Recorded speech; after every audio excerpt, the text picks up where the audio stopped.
பிரம்மத்தி தோஷம் தீர்க்கும் குச்சனூர் சனீஸ்வரர் திருக்கோயிலை பற்றி இந்த வீடியோவில் காண்போம். தேனி மாவட்டம் சின்னனூர் அருகே குச்சனூரில் இருக்கிறது தமிழகத்தில் உள்ள புகழ்பெற்ற அருள்மிகு சனீஸ்வரர் திருக்கோயில். இந்த கோயிலில் சனீஸ்வரர் சுயம்புவாக பக்தர்களுக்கு காட்சி அளிக்கிறார். புண்ணிய நதியான சுரபி நதிக்கரையில் இயற்கை அழகு கொட்டி கிடக்கும் பூமியில் தனிப்பெரும் கோயிலாக பிற கிரகங்கள் எதுவுமின்றி காட்சி அளிப்பது இந்த கோயிலின் தனிச்சிறப்பு. மேலும் பிரம்மத்தி தோஷம் போன்ற கடும் தோஷம் நீங்கும் தலமாக விளங்குவதாலும் தமிழகத்தில் உள்ள புகழ்பெற்ற கோயில்களில் ஒன்றாக இருப்பதாலும் பல்வேறு பகுதிகளில் இருந்தும் நாள்தோறும் அதிக அளவிலான பக்தர்கள் இந்த கோயிலுக்கு வந்து செல்கின்றனர். இந்த கோயிலோட தல வரலாறு: தினகரன் என்ற மன்னர் இப்பகுதியை ஆட்சி செய்து வந்தார். குழந்தை மனம் வேண்டி இறைவனிடம் வந்தார் அவர். அப்போது அசரீரியாக மன்னரின் வீட்டிற்கு பிராமண சிறுவன் ஒருவன் வருவான் என்றும் அவனை வீட்டிற்கு அழைத்து சென்று வளர்த்து வர வேண்டும், அதன் பின் அரசிக்கு குழந்தை பிறகு என கேட்டதாம். அசரீரில் கூறியது போல வீட்டுக்கு வந்த சிறுவனுக்கு சந்திரவதனன் என பெயரிட்டு வளர்த்து வந்த போது அரசிக்கு ஆண் குழந்தை பிறந்தது. அவனுக்கு சதாகன் என பெயரிட்டு அழைத்தனர். இருவரில் வளர்ப்பு மகன் சந்திரவதனை அனைத்து கலைகளிலும் சிறந்தனவே அவனுக்கு முடிசூடப்பட்டது. இந்த நிலையில் மன்னன் தினகரன் சனிதோஷம் பற்றியதில் பல துன்பங்கள் மற்றும் சோதனைக்கு ஆளாகி மிகவும் வருத்தினார். இதனை கண்ட சந்திரவதனன் வளர்ப்பு தந்தையின் துயரை நீக்க முடிவு செய்தார். அதன்படி குச்சனூர் சுரப்பி நதிக்கரையில் இரும்பால் சனி பகவானின் உருவத்தை படைத்து வழிபட தொடங்கினார். மனமிறங்கிய சனீஸ்வர பகவான் மன்னனின் வளர்ப்பு மகன் முன் தோற்றி சனி தோஷம் குறித்து விளக்கினார். முற்பிறவில் செய்த பாவங்களுக்கு ஏற்ப இந்த பிறவில் சனி தோஷம் பிடிக்கிறது. இவ்வாறு 7 நாளிகை, 7 நாட்கள், 7 மாதம், 7 ஆண்டு என தோஷ காலத்தில் அவர்களுக்கு பல துன்பங்கள் வரும். இந்த காலத்தில் அவர்கள் செய்யும் நன்மைகளுக்கு ஏற்ப இறுதியில் பலன் கிடைக்கும். அந்த வகையில் உன் தந்தை முற்பிறவியில் செய்த பாவங்களுக்கு ஏற்ப துன்பங்கள் வரும் என தெரிவித்தார். இதனை கேட்ட வளர்ப்பு மகன் அந்த துன்பங்களை தனக்கே அளிக்கும்படி வேண்டினார். மன்னனுக்கு இருந்த 7 நாளிகை சனி தோஷத்தில் பல துன்பங்களுக்கு ஆளாக வேண்டும் என சனீஸ்வரர் எச்சரித்தும் அதனை முழு மனதுடன் ஏற்றுக்கொண்டான் சந்திரவதனன். அதனைத் தொடர்ந்து 7 நாளிகை காலத்தில் பல துன்பங்களை அனுபவித்த சந்திரவதனன் முன்பாக மீண்டும் தோன்றிய சனீஸ்வரர் இந்த 7 நாளிகையில் சனி தோஷம் கூட முற்பிறவில் செய்த வினைக்கேற்ப வந்ததாகவும் இதனைத் தொடர்ந்து இவ்விடத்திற்கு வந்து என்னை வணங்குபவர்களுக்கு சனி தோஷத்தால் ஏற்படும் துன்பங்களை குறித்து முடிவில் நன்மை அளிப்பேன் என்றும் கூறி மறைந்ததாக தல வரலாறு கூறுகிறது. அவ்வாறே சனி பகவான் தோன்றிய இடத்தில் வளர்ப்பு மகன் சந்திரவதனன் சிறிய கோயில் கட்டி சனி தோஷத்தால் துன்பப்படும் பிறருக்கு வழிகாட்டும் வகையில் அமைத்தது இந்த அருள்மிகு சுயம்பு சனீஸ்வர பகவான் திருக்கோயில் என்கிறது கோயில் வரலாறு.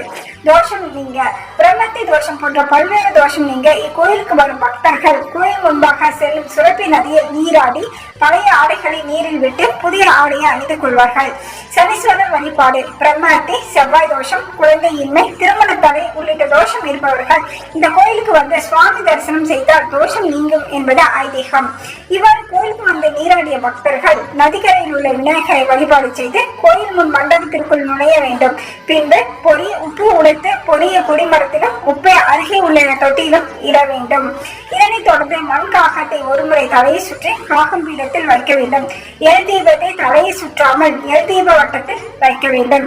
அதே போல எல் சாதம், தை சாதத்தை அதற்கென ஒதுக்கப்பட்ட இடத்தில் வைத்து வழிபாடு செய்ய வேண்டும்.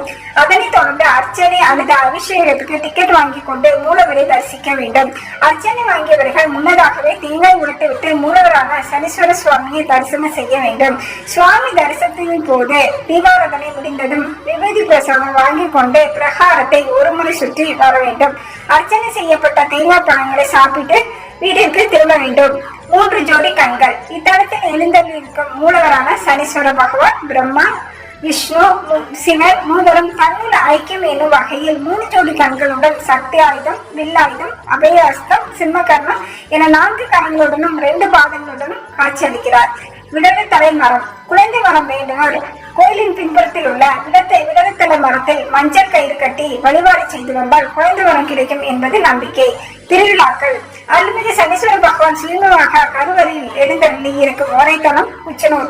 மூலவருக்கு அருகே நின்று பக்தர்களுக்கு அனுபவித்து வரும் உற்சவமூர்த்தி ஆண்டுதோறும் ஆடி மாதத்தில் திருவீதி உலா வந்து பக்தர்களுக்கு காட்சி அளிப்பார். ஆண்டுதோறும் ஆடி மாதத்தில் நடைபெறும் 5 வார திருவிழாவானது கழிப்பணம் கழித்து சுத்த நீர் தெளித்து கொடியேற்றத்துடன் தொடங்கும். அதன் பின் சனீஸ்வரருக்கு திருக்கல்யாண வைபவம், சக்தி கரகம் எடுத்த மஞ்சன காப்பு சாத்துப்படி செய்த லாட சித்தர் பூஜை, முளைப்பாறை, மஞ்சள் நீராட்டு என வெகு சிறப்பாக திருவிழா நடைபெறுவது வழக்கம். மதுபானம் படைத்த பூஜை 4ஆம் வார திருவிழாவின் முக்கிய நிகழ்ச்சியாக கருப்பண்ணசாமிக்கு பொங்கல் வைத்து சிறப்பு பூஜையில் பக்தர்கள் நேர்த்திக்கடனாக வணங்கிய மதுபாட்டில்களை வைத்து பூஜை செய்வார்கள். நள்ளிரவு 11 மணி அளவில் குதிரையில் அரிவாளுடன் காட்சியளிக்கும் கருப்பண்ணசாமி சன்னதி குதிரைக்கு கீழே இருக்கும் தொலைவழியாக அனைத்து மதுபானங்களும் உழைத்து ஊற்றி பூஜை நடைபெறும். நள்ளிரவு கறிவிருந்து கருப்பண்ணசாமி கோயில் முன்பு நேர்த்திக்கடனாக பக்தர்கள் வழங்கிய ஆடு கோழிகளை பணித்து அஞ்சிரவே பக்தர்களுக்கு கறிவிருந்து நடைபெறும். இந்த கறிவிருந்தில் ஆயிரக்கணக்கான பக்தர்கள் கலந்து கொள்வார்கள். கோயில் நடத்திருக்கும் நேரம் ஞாயிறு முதல் வெள்ளி வரை காலை 7 முதல் பகல் 1 மணி வரை, மாலை 4:30 முதல் இரவு 8 மணி வரை. சனிக்கிழமை தோறும் காலை 6 முதல் பகல் 3 மணி வரை, மாலை 4:30 முதல் இரவு 9 மணி வரை. சனீஸ்வரி தரிசனம் செய்ய உகந்த நாள் சனிக்கிழமை. போக்குவரத்து வசதி பேருந்து வசதி தேனி மற்றும் சின்னமூரிலிருந்து குச்சனூருக்கு நகர பேருந்துகள் இயக்கப்படுகின்றன. திருவிழாவின் போது சிறப்பு பேருந்துகள் இயக்கப்படுகின்றன. விமான நிலையம் விமானத்தில் வருபவர்கள் மதுரை விமான நிலையம் வர வேண்டும். அதன் பின் சாலை வழி கார் அல்லது அரசு பேருந்துகள் மூலமாக உசிலம்பட்டி, ஆண்டிப்பட்டி, தேனி, சின்னமூர் வழியாக குச்சனூர் கோயிலை அடையலாம்.